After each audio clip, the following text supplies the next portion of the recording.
Okay, what I would have said if I could show you or get online, which may happen soon, is today we're going to do the second lecture on Schindler's List. Particularly want to continue some of the discussion that we had on Tuesday concerning specific film techniques that Spielberg avails himself of or makes use of in order to craft this film as historical recreation.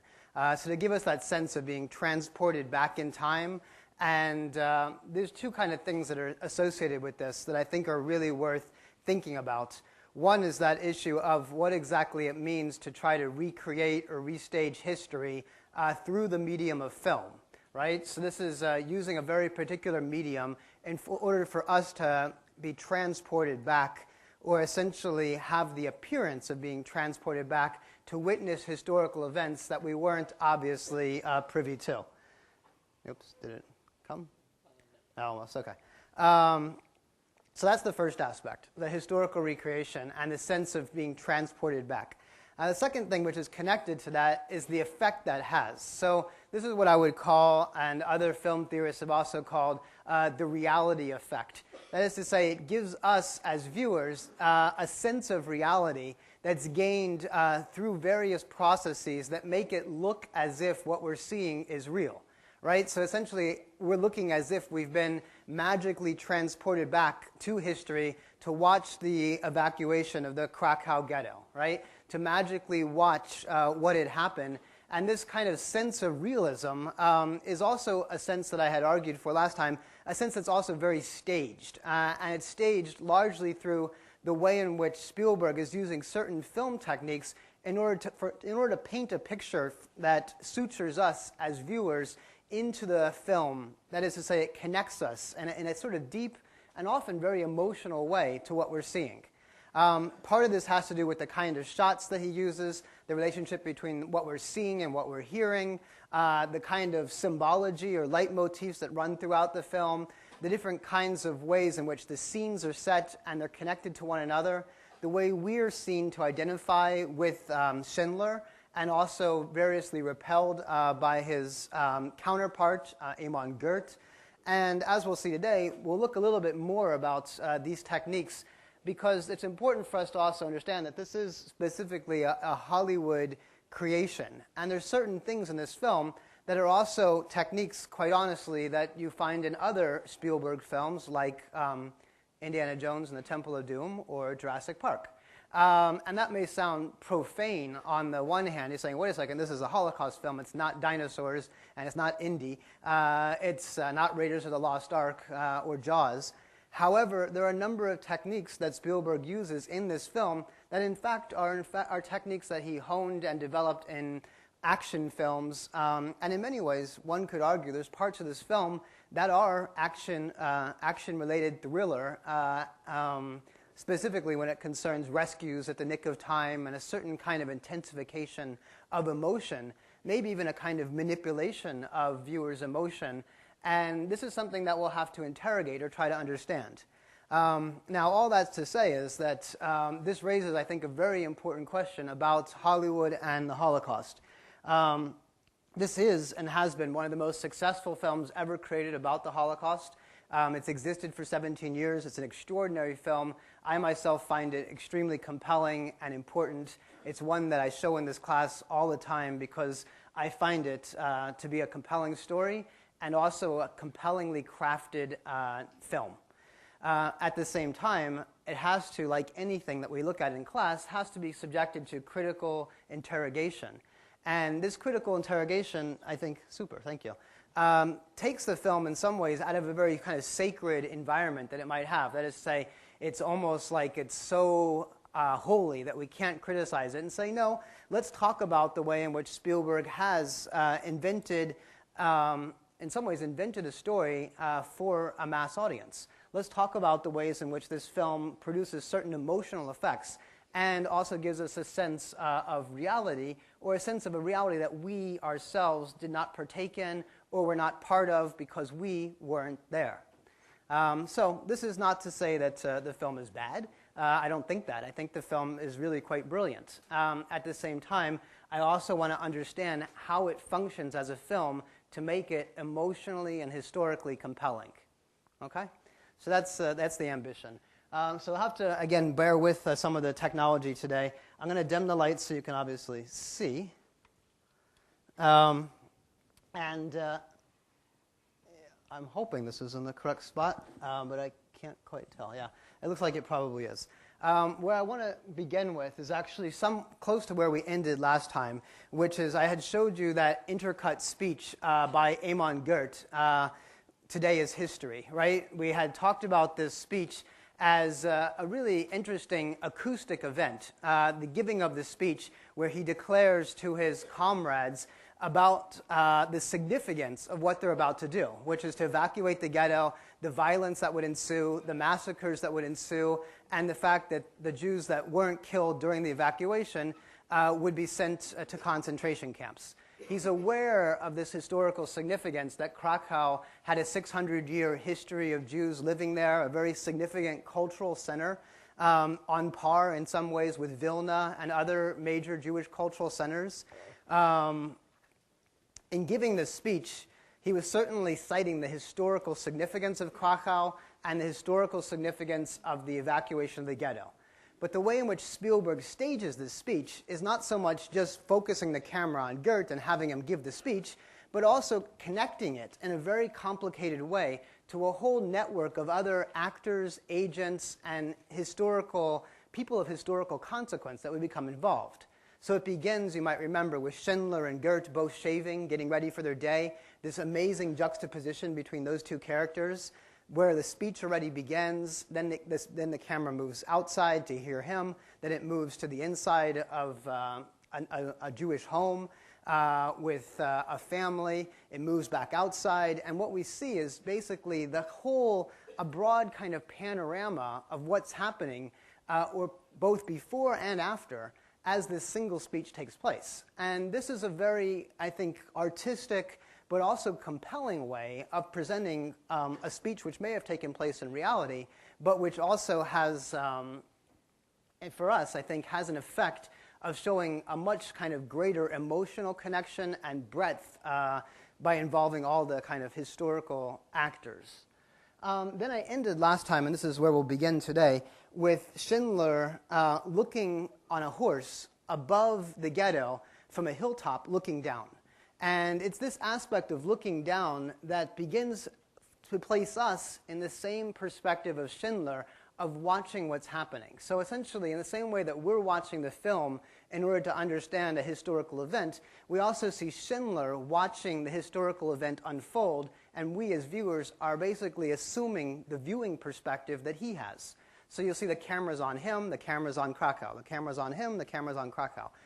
This constant shot, reverse shot, and the idea of the camera being very distant, so basically establishing a scene which shows major blocks, shows the situation unfolding, gives us a sense also about the historical consequence of the evacuation.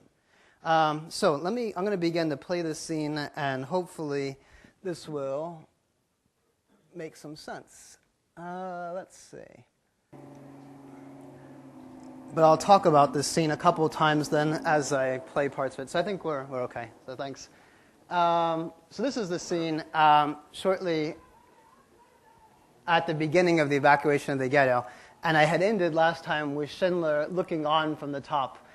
And this is it's a very long scene in the film, and so it actually plays out over almost 20 minutes. And you might notice a couple things just even about the camera angle here.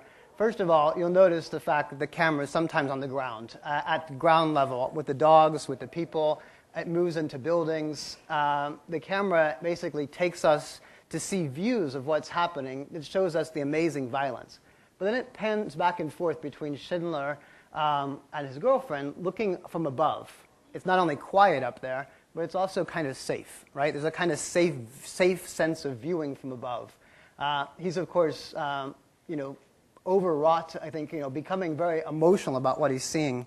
And now I'm going to let this sort of fast forward for a little bit in order to get to the part that I want to go to. It's just going to have to fast forward. But what you see there with Schindler above is this sense of he's distant, he's removed, he's watching the event unfold. it's constantly moving between the camera on him and the camera on the ground. And the camera on the ground does a number of things. It follows the soldiers, it follows the dogs, it follows the victims, it moves inside, it tracks people. It constantly is taking us as viewers into the kind of inner workings of the evacuation of the ghetto. And it's this taking us inside that allows us as viewers to see things that we would never have seen or could never have seen if we were actually there. Right? This is, in some sense, it's a historical recreation of a viewing perspective that no one could have possibly have had. Does that make any sense? The idea is that even Schindler, right, from his perspective of being a viewer on top looking down, watching this, or even Amon Gert, from his perspective of directing the entire thing, he can't possibly have seen everything that happened, right? So the historical reality is that actors, the people that were actually there doing the deeds, so to speak, didn't have the same viewing perspective that we have through this film. So this is the way in which film actually stages a reality for us in a way that's different than the way reality was perceived by the historical actors. It's a very important point. I understand it's a little bit hard to comprehend that point, but it's really very important because it tells you something about what the medium of film can do that makes it different from what individuals who were there as eyewitnesses could actually see. No eyewitness that was actually there could see this event in its complexity, and its scope, and its duration, in all of its detail, because no one could be in all those different places at once. But the camera can be, right? And as Spielberg shows this, he's able to move the camera in many different places and track many different things at once, and thus the reality that he's presenting with us is actually very different than the reality that the people were there saw. And this, I think, is really, it's actually, as you see this scene go through, and I realize it's on fast forward, you can kind of get a sense of this. I mean, imagine someone there, all these different things they would have experienced. No one would have experienced all of these things, but all of these things probably could have happened, but no one person could have seen them all. Right? So this is the advantage of film for helping us to apprehend reality, and in many ways to create a reality as well as it apprehends. So this is going just a little bit further to the scene of 108 that I want to speak about, so I'll let it just continue. And you've seen this. This is all the suitcases, all the remains, basically the dreadfulness of the first round of evacuations from the ghetto. The part that I'm going to show goes back to Schindler, looking again from above, and it's where the little girl enters into his frame, particularly the little girl in the red. And this is this is a film technique that Spielberg makes use of in order to give us a sense of, I think, personalizing the tragedy on a level that's profoundly emotional, because it's a little girl. And she certainly stands for innocence. So here's where the scene starts. I'll turn this back up. And listen to the sound, too. In the background, all the commotion and the singing.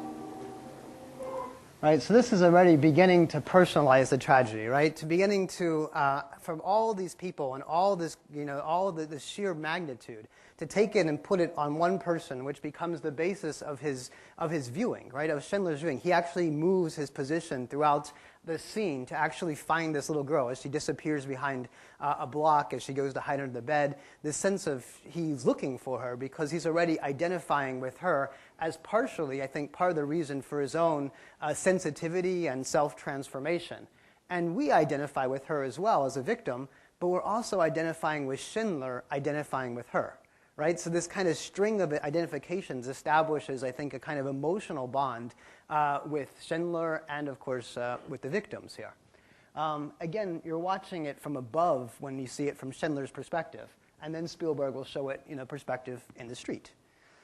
We also have this non-diegetic sound, right? This soundtrack of these little children singing.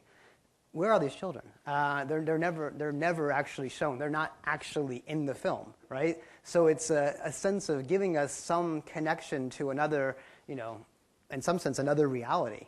The soundtrack that we do here, overlaid with the children, is the gunshots, the commotion, the foot stamping, and so forth. That's the diegetic sound. That's the sound in the scene. The children singing, that's different sound, but it does have an emotional effect on us.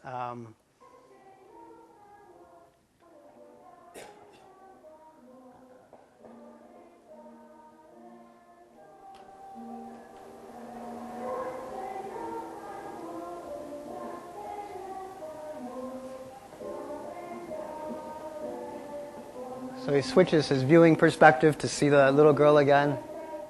We see him seeing. And you get a much bigger shot, right?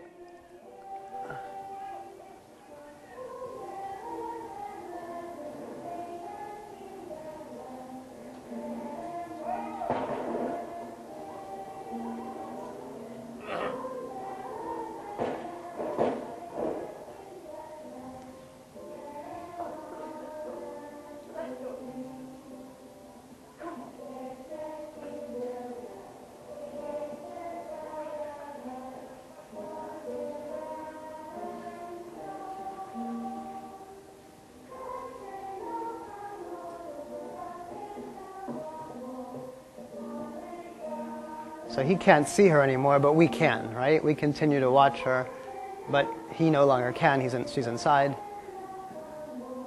They leave. And the event continues to unfold, but they're not witnesses anymore. So we're now the witnesses. In some ways, we're standing in from the seeing that Schindler is no longer doing. We watch her, the camera's inside. Very emotional scene where we watch this little girl hide.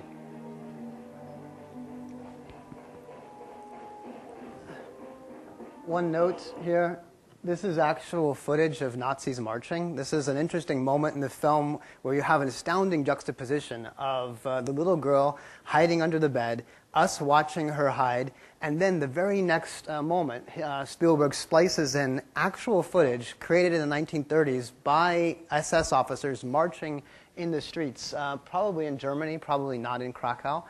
So we're made to sense like that this is...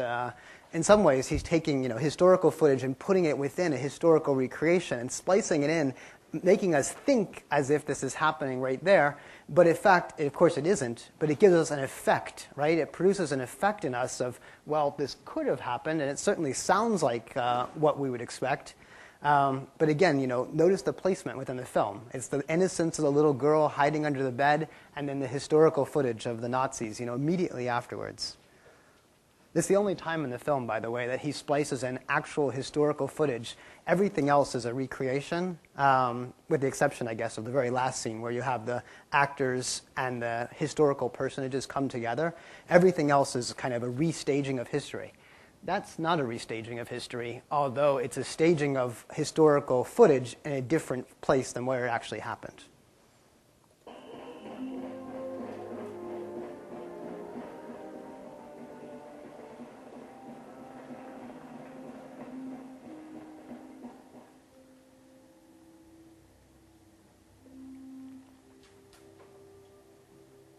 So I was going to let this scene play out a little bit more. It's not only is it extraordinarily tense as we watch what happens, and I'll just talk a little bit before the music starts, but this extraordinary kind of, I think this tension, anxiety, this emotional effect of watching this searching process take place. Very slow, very quiet, very precise. The heightening of the sounds that we hear. And it's a sound that motivates the rest of the scene, the piano. So you'll hear that.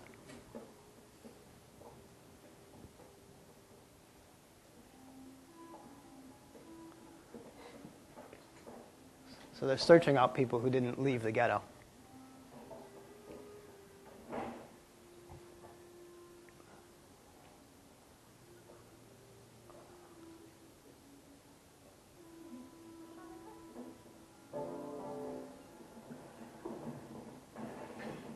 And so now the piano takes on a much greater significance, right?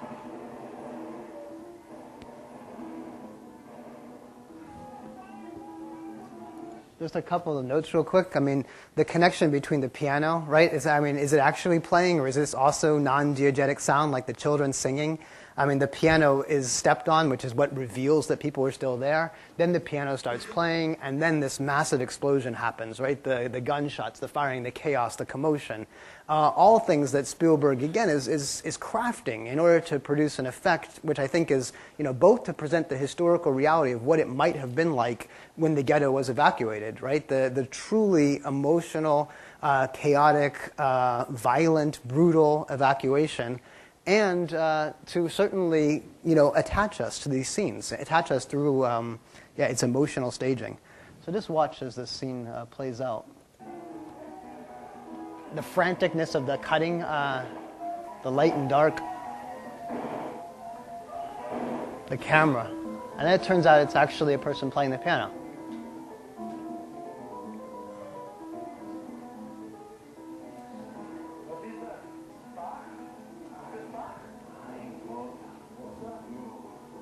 I mean, this almost comic interlude, right, where these two Nazi thugs come in and basically say, Bach is a Mozart.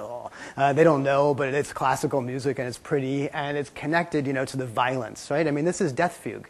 I mean, this is Celan thinking about the cultural tradition of Germany, right? All of the music, the cultural history, the poetry, the opera.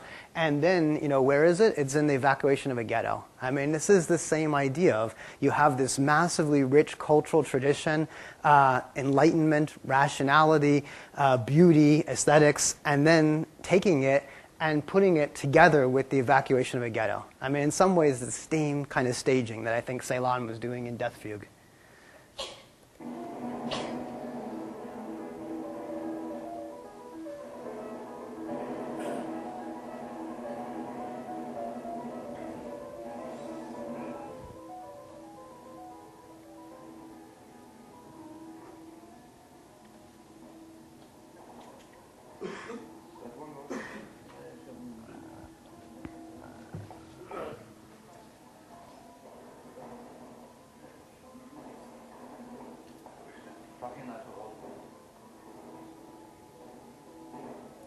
I'll just end right there. So yeah, that's the difficulty it causes for Goethe, which is also, I mean, again, just such deep irony, right? That it pains him, right, of all people, right? And ending then with this amazing shot, which is kind of like a disestablishing shot, which is the entire ghetto, right, from the camera completely at a very big distance to show you the scope. So notice the ending here shows all the buildings, and then you have this kind of constant illumination of parts where the bullets are flying, giving us the sense of the grandness of the entire event. So you look at in many ways, the little girl hiding under the bed is like the tiny detail, the absolute smallest detail, but very significant, right? Not an insignificant detail. And then he ends with the entire event, right? Rather than the little girl under the bed, he ends with the whole thing. Like, this is the entire ghetto. And it's just illuminated now by bullets and music.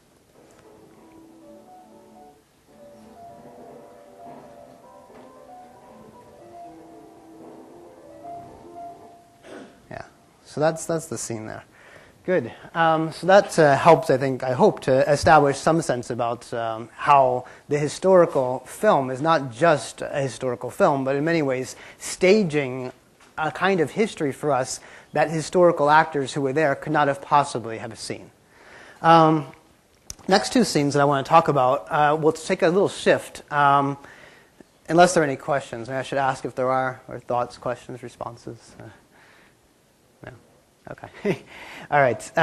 We'll make a slight shift. And then I want to emphasize, or at least kind of go back to this issue of, let's see what section I want. I want this section here.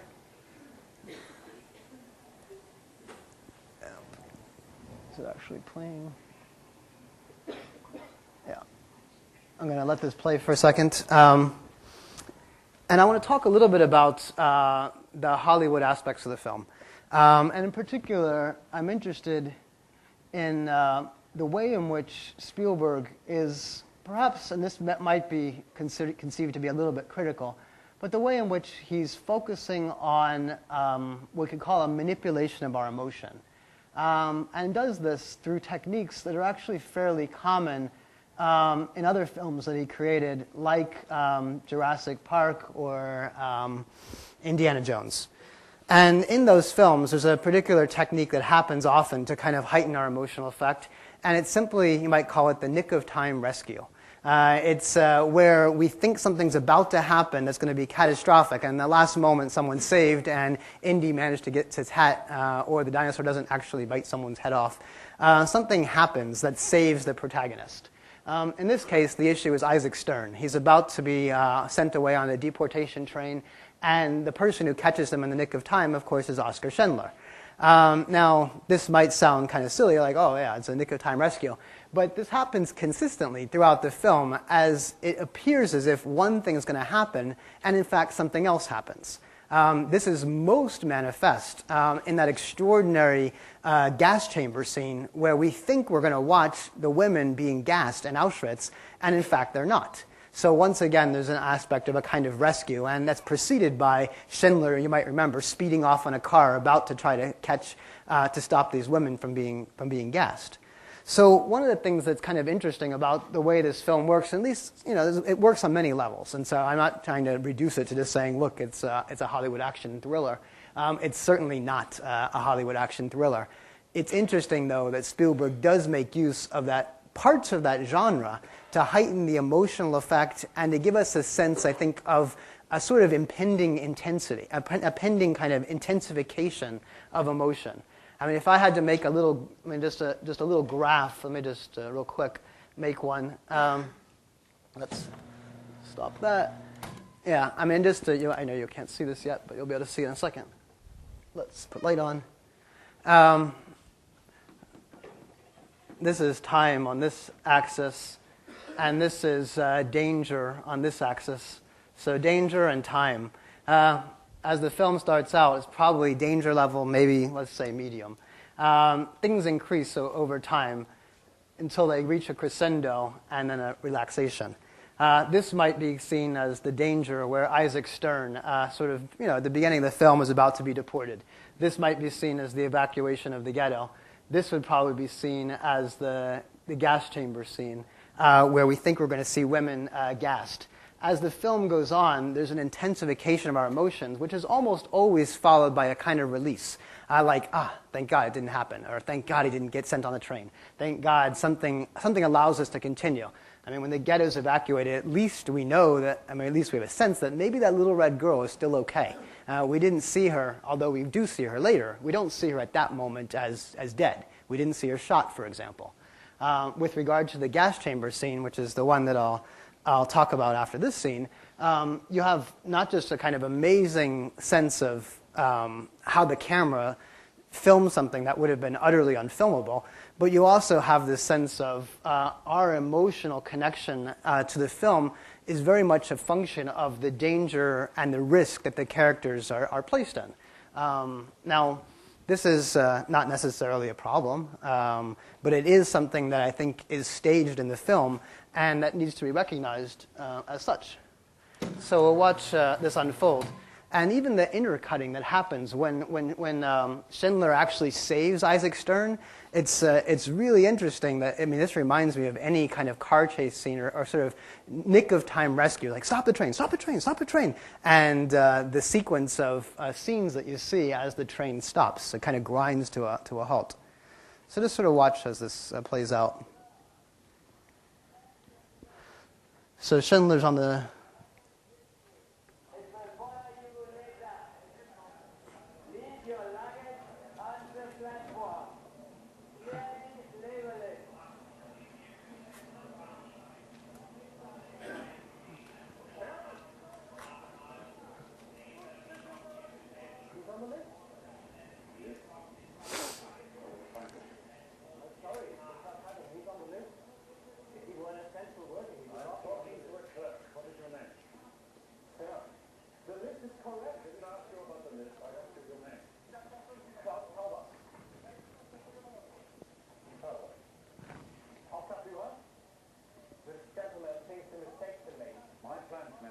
somewhere on this tray. If it leaves with him on it, it will disrupt production and the armaments port will want to know why.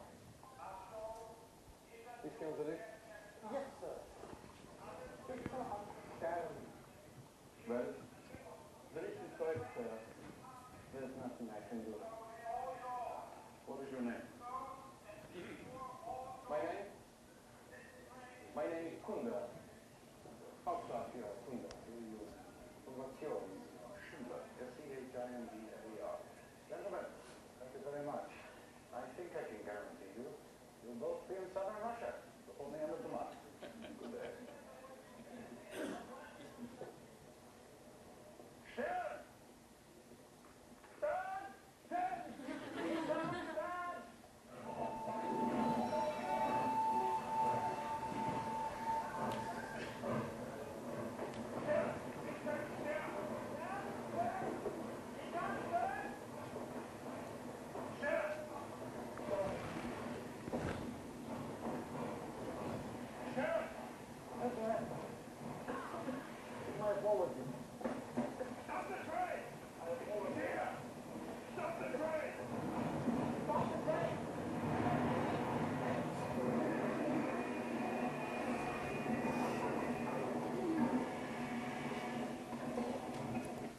All right. I mean, yeah, it's a nick of time rescue. And stop the train, stop the train, stop the train. The train stops. Focus on the wheels. Screeched. He's out. I mean, this is, I'm not making fun of it. I'm just pointing out the fact that there's certain techniques that were used in the film that in many ways, because we're used to action thrillers, because we're used to certain kind of expectations, that in many ways you can take those techniques and apply them really to anything. You can apply them to dinosaurs or Jaws or Raiders of the Lost Ark or the Holocaust and potentially contain the same kind of emotion. There's a number of potential problems here. I mean, some of which, one could talk about I think there's a kind of comic interlude in this film, and there's very few of them. This is one where Schindler, and his authority, his real charisma and sort of sense of his smartness, his well-dressedness, his articulation, has a kind of authority about him that he can pull this off. Someone else may not have been able to do so. So that's one aspect. Then, of course, the Nazis, are depicted here as completely, low, somewhat dumb, just following directions, like it's on the list, it's got to be. We can't question the list, and so he's basically saying, yeah, well, let's question the list, and very quickly he does. But the way in which it plays out, you see poor Isaac Stern there, utterly depicted, very kind of passive, just a little bit of his face there. I would say, in some ways, depicted in a somewhat stereotypical Jewish way. It's like you see his nose; it's relatively pronounced in a Jewish. I think actually a kind of stereotypical Jewish nose. He's kind of very passive. All the Jews in the film, I think, are depicted generally in a kind of passive sense. There's not a lot of agency that they have. And this has actually been one of the interesting criticisms of the film. It's just that the Jews are generally just painted as victims in a kind of undifferentiated way. But really the film has done a lot of differentiation with regard to Schindler as a character. And maybe that's okay. After all, the film is about Schindler and the decisions and transformations that he went through. It's not ultimately about Isaac Stern or any of the other Jews in the film, only insofar as they were connected to Schindler. They're part of the film. Now, we could have learned the story of Stern, of Dresner, of any of the other ones that are in the film, but really we don't. We learn very little about them. Again, not a criticism per se. It's just a question of how Spielberg wanted to depict this story. And in depicting it, there were certain techniques that he made use of that would give us insight, that would also allow us to see things, experience things, and feel things that I think heighten the effectiveness of the film. And these kind of sort of rescue scenes are just something that we're used to in Hollywood films, and it's effective in a Hollywood film, as effective as I think in Schindler's List. Let me show you the final rescue scene, which is, I think, really quite extraordinary. I have to flip the disc over, which risks tremendous risk we take right now of not having this work. But we're going to go forward, see what happens, and see if it recognizes the disc. And this kind of builds on the same scene that we already saw with the rescue of Isaac Stern. This is the scene, which I had already mentioned a second ago, of the women who are being taken into what we think is a gas chamber. And this take a second for this to recognize, but I really firmly believe that it will recognize it. And this is perhaps, in our graph of the intensification, emotional intensification of film, this is perhaps the most troubling part of the film. It's the most really emotionally intense, because what we think we're about to see, we think we're about to watch people being gassed. And this already raises a very fundamental question about just representing the Holocaust. Can you stage a gassing? What would it be like in film, like using actors and actresses to watch people actually gassed? It's really a very fundamental question about the limits of representation, about what can or shouldn't be represented. I'm not really sure if it's actually going to work now. So let's see, it's still thinking. Maybe I'll try it again. Come on, side B. I'm going to take it out and try it again. This one will actually work in the DVD if necessary, but I really want to show it to you, because I think that it's worth seeing.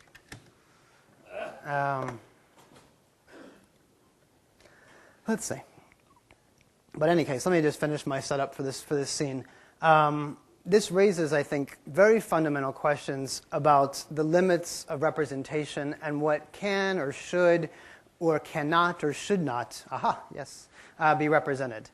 And the point here is just imagine what might it have been like, and I don't think we can really imagine what it would be like, but imagine a filmmaker was going to try to use actors and actresses to depict people being gassed in a gas chamber.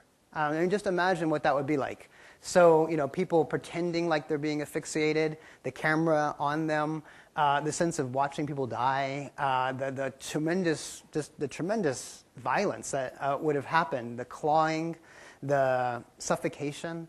It's really something that I don't think can be. It would just be almost profane, I think, to depict something like that. Cool. All right, this is telling me that might work. Let's see if that will work. And Spielberg doesn't, in fact, do that. In fact, he comes very close, but he doesn't go there. So there's actually a line, so to speak. And I want to talk about that sort of very fine line. This is the scene 31.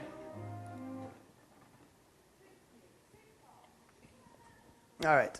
So this is, you listen to the music in the background, you barely hear it, but it's this very contemplative foreboding. The scissors, the sounds on the scissors and the screaming.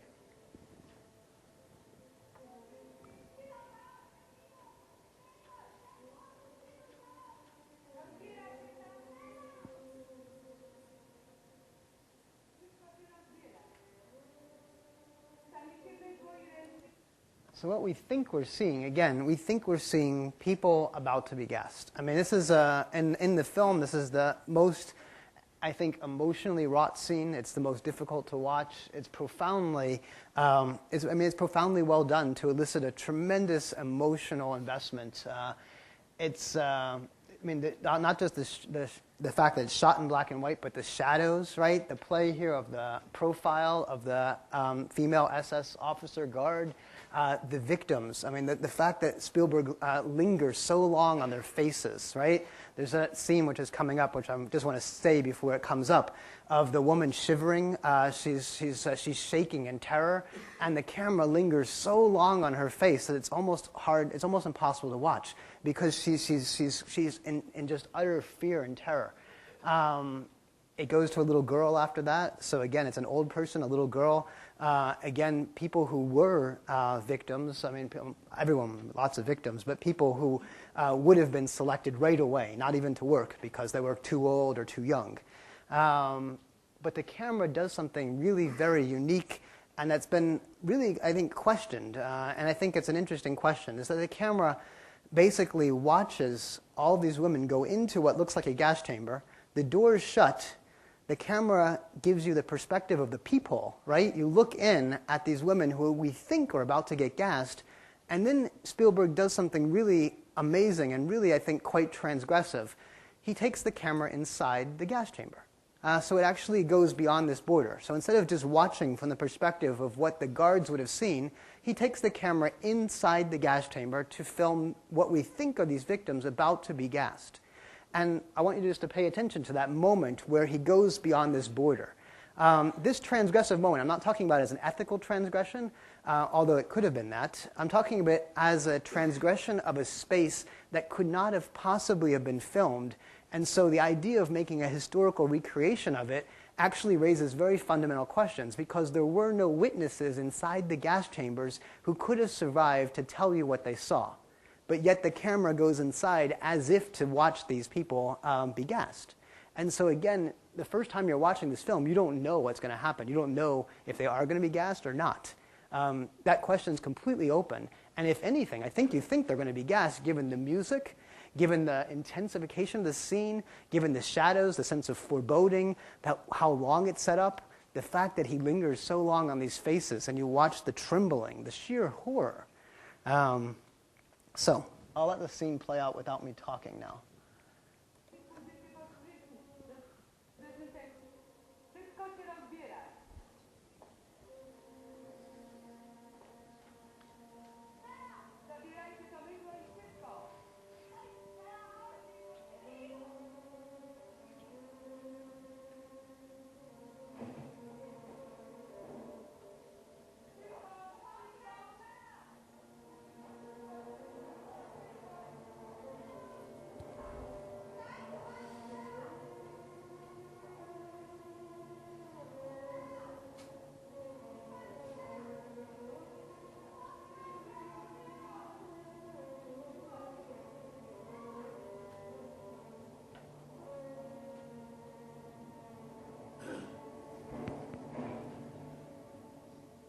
So that would be the view from the outside.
I'll stop it there. So it raises a question. I mean, I think a very fundamental question. Why is this scene in the film?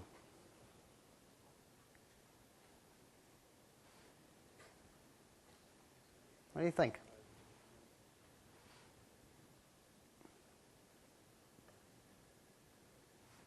What do you think? I think there's some other scene where actually you can see the gas chambers from the outside. You can see how the SS guard is like putting children inside, and then you can see the chimney. Mm-hmm. I don't know if it's before or after the scene, but you can see that there's something like that, but without the shower.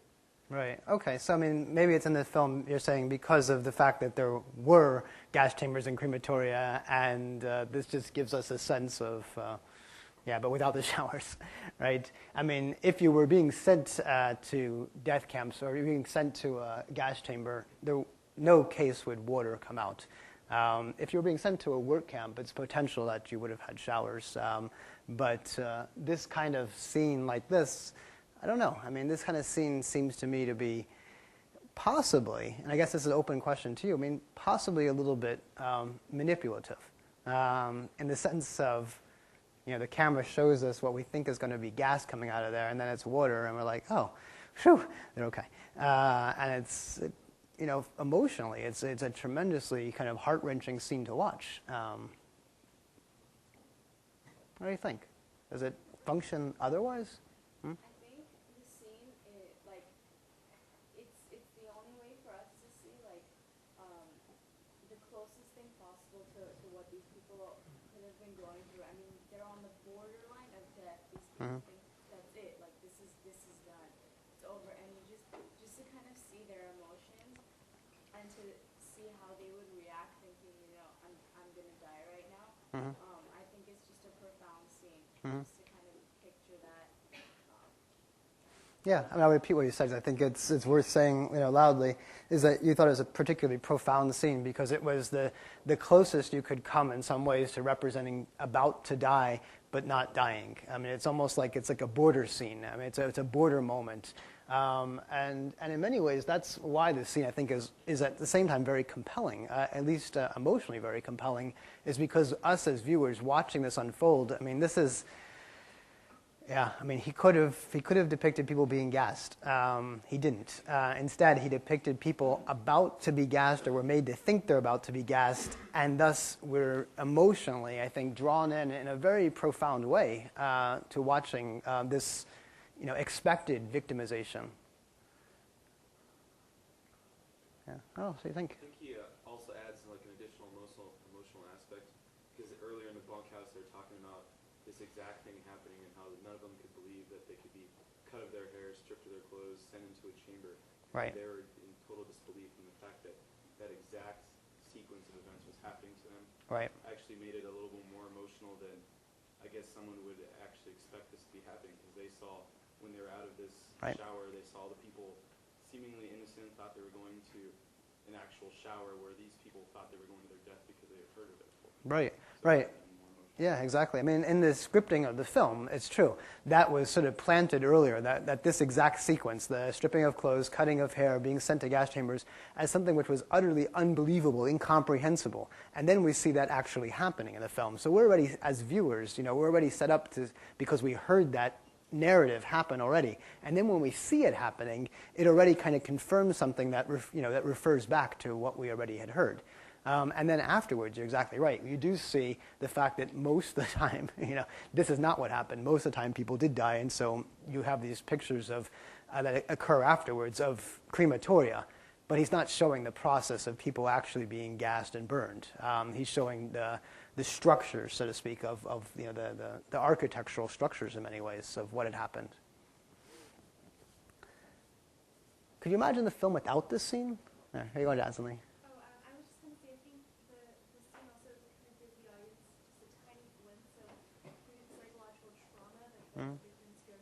Right. That was their day-to-day life. They never knew when they were going to die.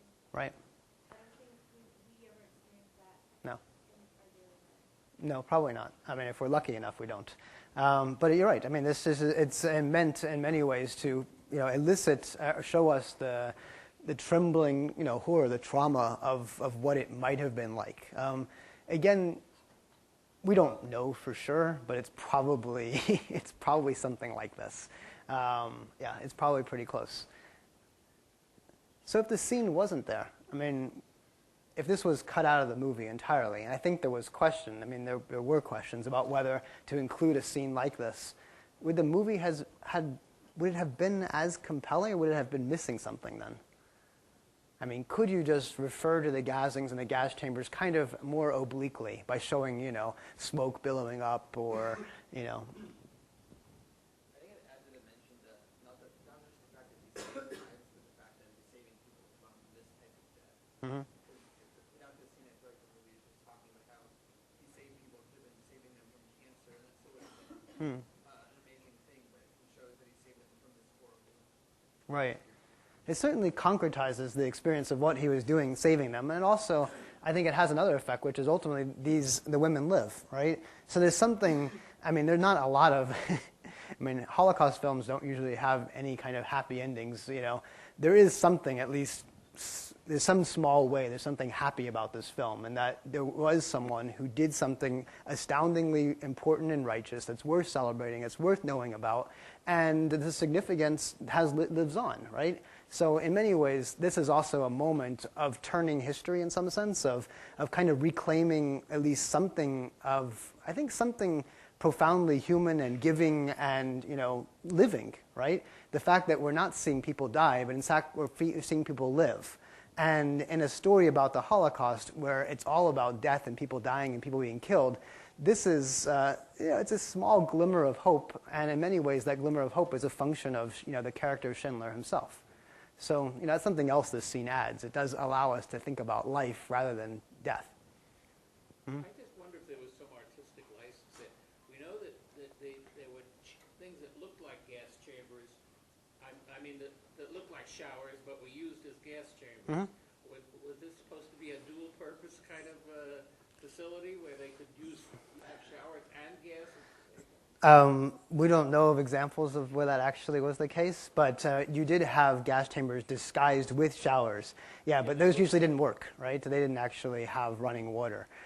So yeah, the issue here about the running water, I mean, Zyklon B wouldn't have come out of the pipes. It was actually something that would have been, it's distributed in pellet form, so it wouldn't have flowed through, water pipes. And it was dumped in primarily through, people basically shoveled in from the outside, like I don't know what you would call this, but it's like a container of sorts, like a hole in the wall that would allow it to be placed in once the doors were locked. So gassing wouldn't have happened from these. Yeah, sure, Steve. There was a subsequent movie on the Holocaust a few years back. I think it was A Boy in the Great Pajamas. The final scene is the gassing, and it's a dramatic moment, the most dramatic moment of the whole scene, the whole movie. And you see the whole experience of it. It's the only movie I remember when you actually see gassing. Oh, I haven't seen that. But yeah, I mean, it's a question. I mean, honestly, that's a question that I think Spielberg and other directors have had to confront about, what would it mean to stage this part of, the core of the Holocaust is the gassings, right? What would it mean to stage that using actors and actresses and film it? The whole film crew. Is there something that maybe there's some kind of sacredness about that experience or uniqueness or something unrepresentable about it or something that if you make it into a film, it somehow does something to neutralize that experience. And so Spielberg takes us very close but doesn't quite go that far, right? This is as close as he goes. And I think there's a very fine line that he's walking and very, very conscious of it, I think, as well. There's a comment over there. Yeah.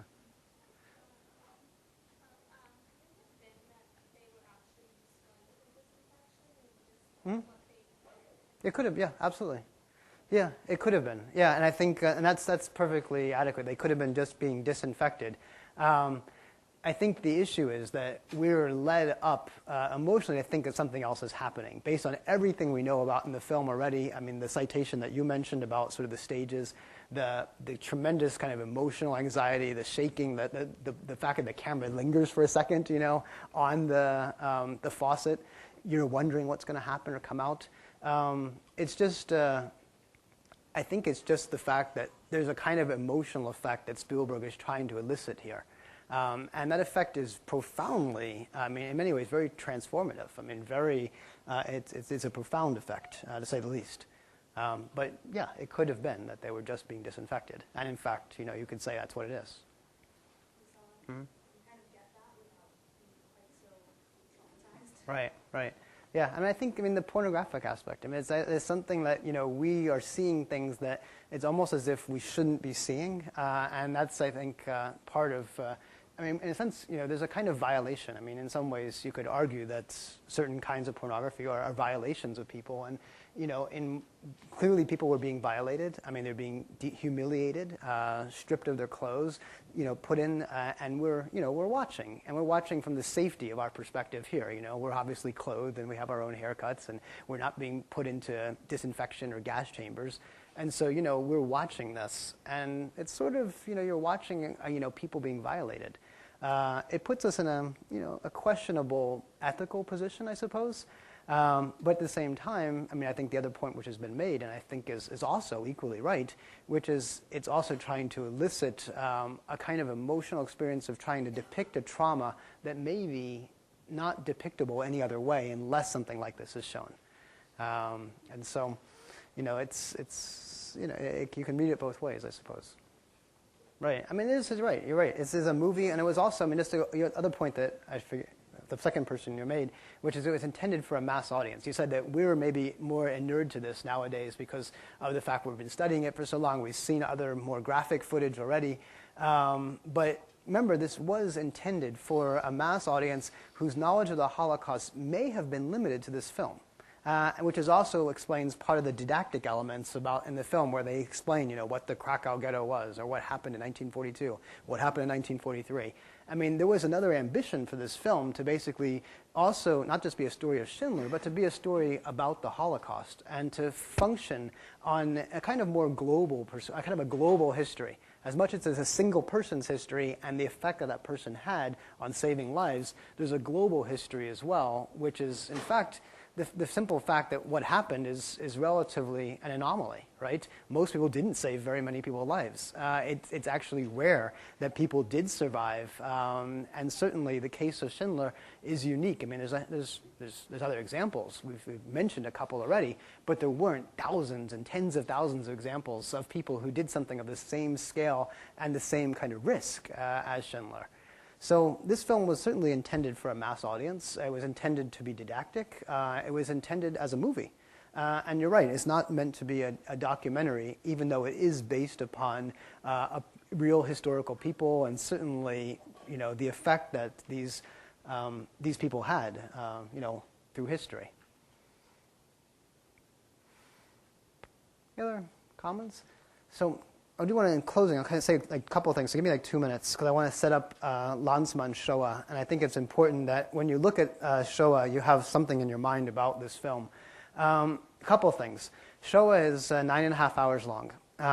Luckily, I'm not asking you to watch 9.5 hours.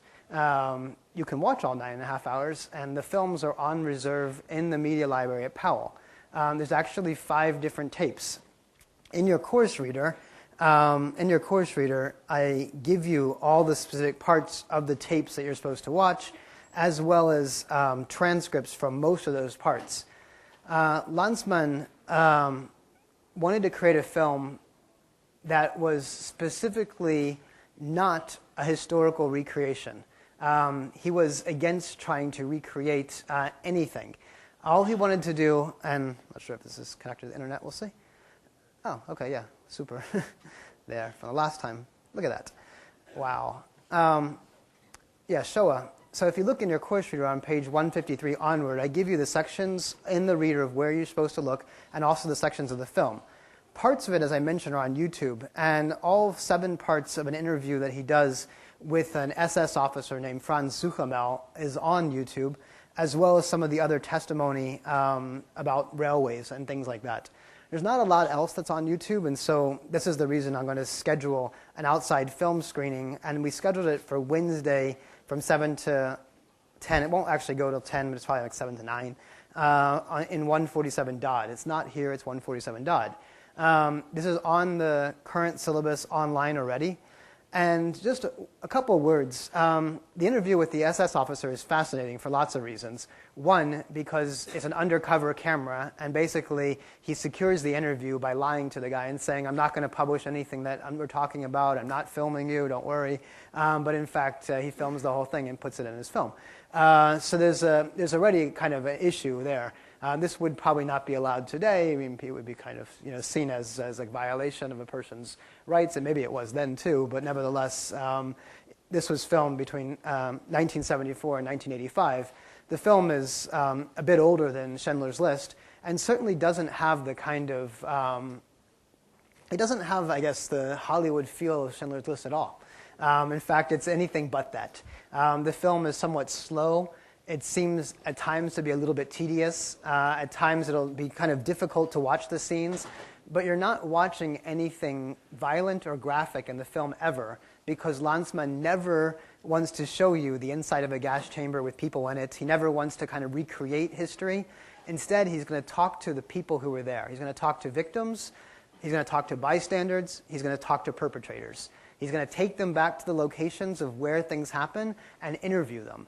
And insofar as this is an interview process, this is also an amazing documentary where he talks to the people that were involved in all aspects of the Holocaust, the people who made the trains run on time, the people who drew up the plans, the people who worked in Treblinka, like Franz Suchamel, people who cut hair, really extraordinary a number of testimonies. And in that regard, the film is utterly unique because the testimonies that he's collected are really unlike any that I think you'll probably ever see.